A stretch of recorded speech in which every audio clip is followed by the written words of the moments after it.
Bonjour à toutes et à tous. L'objectif de cette présentation aujourd'hui est de vous présenter brièvement en un focus les activités soumises à réglementation, qu'elles soient soumises à qualification professionnelle, on va le voir avec les activités artisanales notamment, et les activités soumises à simple réglementation avec des autorisations nécessaires notamment à l'établissement d'une entreprise.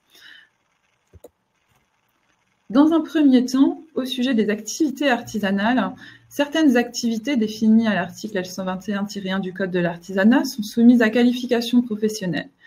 C'est-à-dire que pour la création d'une entreprise ou d'une société, donc peu importe le statut juridique, il va être demandé minimum un CAP ou une expérience professionnelle de 3 années. Donc cela concerne notamment toutes les activités du bâtiment, gros œuvre ou seconde œuvre, sauf certaines, le terrassement, la démolition par exemple. Et aussi, comme on peut le voir dans la présentation, les activités d'esthétique, les activités alimentaires avec la boucherie, la boulangerie, la pâtisserie, et les activités de coiffure. Petite information pour la coiffure, il est aussi soumis cette activité est aussi soumise à qualification professionnelle, mais pour la coiffure en salon, il est demandé le BP, le brevet professionnel en diplôme, mais il peut néanmoins être donné 3 ans d'expérience professionnelle. Donc pour la coiffure à domicile, c'est 3 ans d'expérience professionnelle ou le CAP, la règle générale, et pour la coiffure en salon, c'est pour le diplôme, le brevet professionnel minimum, mais les 3 ans d'expérience professionnelle peuvent être aussi donnés. Alors cela, il y a une refonte du Code de l'artisanat assez récente, ça n'a pas toujours été le cas. Toujours au sujet des activités artisanales, il faut noter qu'en continuité avec ces activités soumises à qualification professionnelle, vos diplômes et votre expérience professionnelle peuvent être reconnus par la Chambre de métier et de l'artisanat. Donc, que ça soit pour des diplômes ou de l'expérience professionnelle acquis au sein de l'Union européenne, mais aussi pour l'expérience professionnelle acquis en France. Il peut être délivré des attestations de qualification professionnelle par la Chambre des métiers. Cela peut notamment vous servir en cas de prestations temporaires à l'étranger au sein de l'Union européenne, par exemple au Luxembourg, ou inversement, un pays de l'Union européenne peut vous demander une attestation de qualification professionnelle pour exercer dans le pays en question. Et pour exercer, par exemple, au Luxembourg, il va vous être demandé une attestation communauté européenne. Cela s'inscrit dans le cadre de prestations temporaires. Donc, en tant que chef d'entreprise dans des activités soumises à qualification, notamment le bâtiment, cela ne concerne pas toutes les activités, il va vous être demandé par le Luxembourg de délivrer une attestation CE. Alors, cela est délivré par la Chambre des métiers de l'artisanat. Les autres activités soumises à simple réglementation. Alors, cela concerne de manière générale toutes les activités. Donc là, on n'est plus dans le cadre du Code de l'artisanat. Ça va tant concerner des activités artisanales, commerciales et libérales. Donc, vous avez autant une activité de taxi, une activité de bijouterie, contrôle technique, déménagement.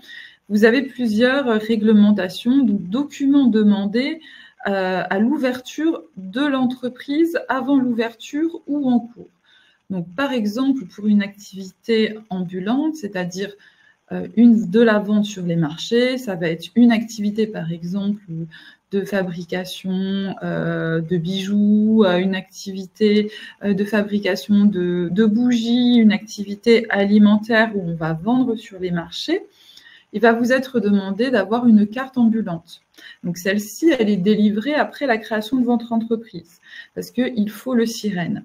Donc, cette carte va vous permettre d'être légalement, effectivement, sur un marché, une foire, un salon et de montrer que vous avez bien une activité déclarée aux autorités compétentes. Celle-ci est délivrée en fonction de la nature de votre activité artisanale ou commerciale par la Chambre de métiers de l'artisanat ou la chambre de commerce et de l'industrie. Pareillement, pour une activité de food truck, il va vous être demandé une carte ambulante. Pour les taxis, vous avez la carte professionnelle délivrée par la préfecture en amont et l'autorisation de stationnement, là, qui vient après la création d'entreprise, car elle ne peut être délivrée qu'à l'obtention du SIREN. Pareillement, le VTC, il va être demandé uniquement seulement la carte professionnelle.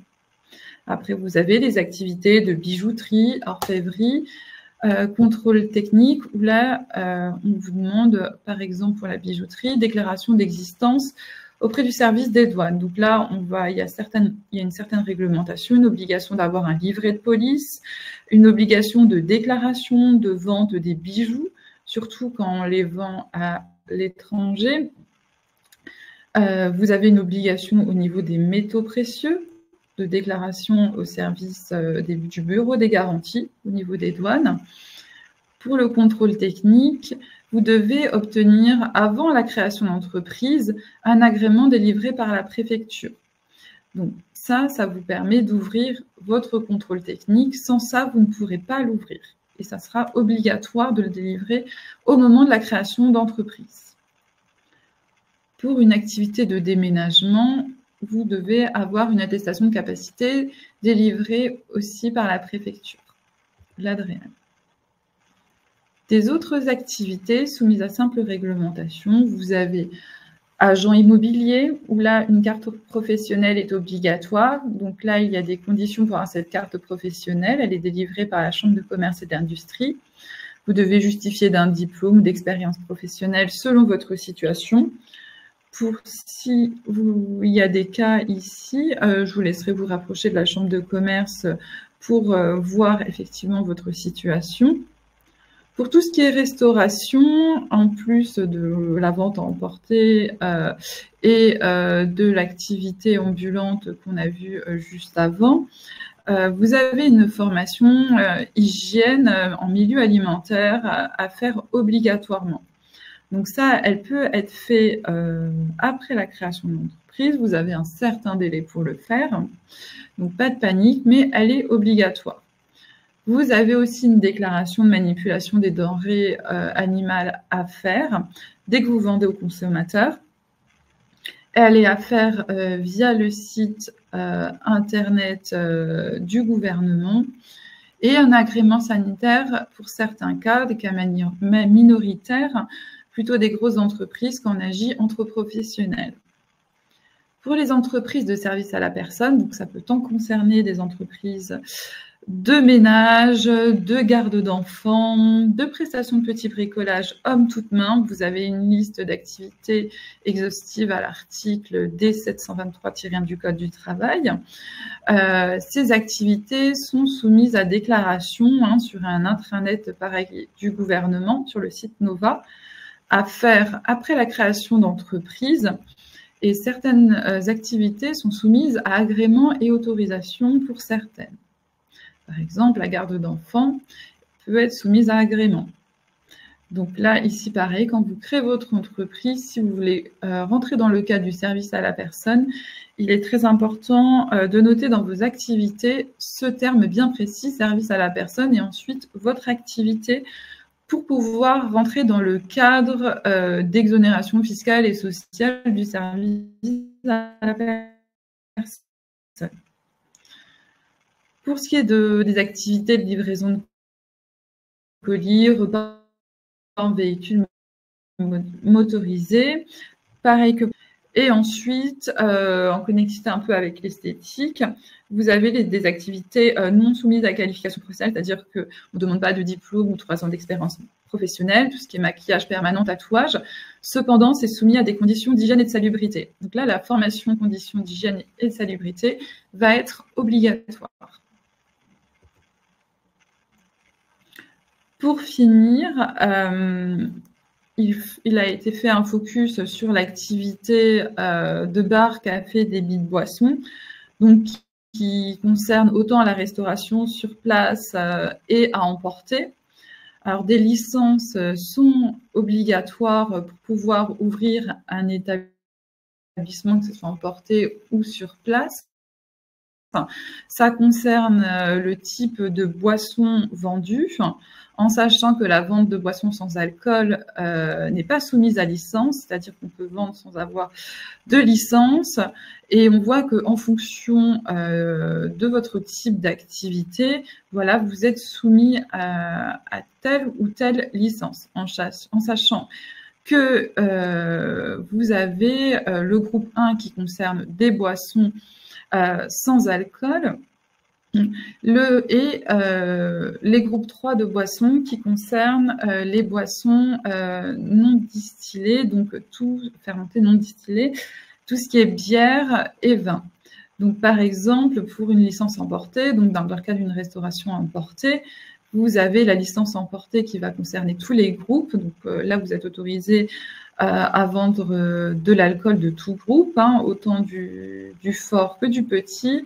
Et la petite licence importée, où là, ça ne concerne que le petit alcool, donc comme on l'a dit, hein, vin et boissons distillées non fermentées, et les boissons sans alcool. Et vous avez du coup les licences pour les restaurants. Vous avez licence à consommer sur place et licence restaurant, où là, vous avez 2 licences à chaque fois qui peuvent concerner soit tous les groupes, soit groupe 1 et groupe 3. Vous avez l'obligation du permis d'exploitation dès lors que vous vendez de l'alcool. Donc là, ça va concerner à chaque fois le surplace et les restaurants. Et le emporter seulement si vous faites de la vente alcoolisée de 22h à 8h. Alors, le but de ce focus est de rester assez bref. On ne peut pas aller sur toutes les activités soumises à qualification et à réglementation. Cependant, je reste à votre disposition si vous avez des questions au sujet des thèmes abordés ou si vous avez des questions sur éventuellement d'autres activités à ce sujet.